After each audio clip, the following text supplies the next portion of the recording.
Hi there everyone, it's Catherine here from Inky Fingered Cat, and this is a fast forwarded video making some coins, and I used a couple of colours of Paperartsy fresco finish paints. You can probably tell from some of the video that I'm actually talking, but unfortunately it's far too long and it won't save, so I'm having to do a voiceover and put it into fast forward. So I drew around some of the coins and I decided that I would stamp and make the backgrounds on the paper and then adhere them to the coins rather than do them direct onto the coins, just because it can be a little bit tricky to stamp onto the very dimensional MDF coins. I had a bit of a block then on what they were called. So the stamps that I'm using is a Paperartsy one. I've had for quite a while and never got around to using. I did buy it for a specific purpose and then didn't end up using it for it, so yeah, never mind. So these coins are for a swap I'm doing at UK Stampers Forum, where it's to make 3 coins and there's no particular theme, but they're all going to the same person, so I have to remember to make 3 different ones even though they might be thematically linked. So over on the Facebook group that I do, the Artist Trading Coins UK Swaps group, I know it's a bit of a mouthful, yeah, I do swap over there, and this month the swap is all creatures great and small. So I've already made my coins for that, but I thought that these ones could obviously add a little bit of extra inspiration. So all the little feature stamps I've got have all got the little mouse on them. So I'd stamped and embossed those onto some cardstock that I'd painted with the mahogany paint.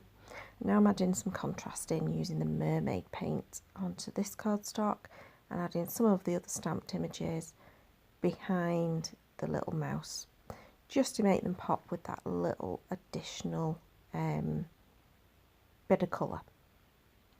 Now I'm using the scraps of those painty pieces in order to put some little sentiments on. And now I'm umming and ahhing about this camera image that's also in the stamp set and decide that I do want it on, but I want it really subtle. So I'm just using the buff paint to just stamp into the background, and it's barely visible at the end, but I know it's there and that's what matters. You might be able to spot that I managed to get some inky finger marks onto the back of the blue. Doesn't really matter in the end product, but yeah, I am not called Inky Fingered Cat for no reason. Okay, so again, just adding my little sentiments onto strips of the painted paper that was leftovers, and then adhering them all down. So I'm going to cut my excess off, but I do make a little bit of boo-boo there and it ends up ripping it a little bit. And then I edge all of the coins with the black archival ink.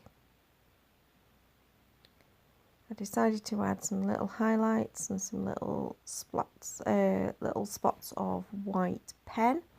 And then what usually happens is I'm not quite sure what to do, so I either end up with faux stitching, or in this case little dots of the white pen all the way around the outside.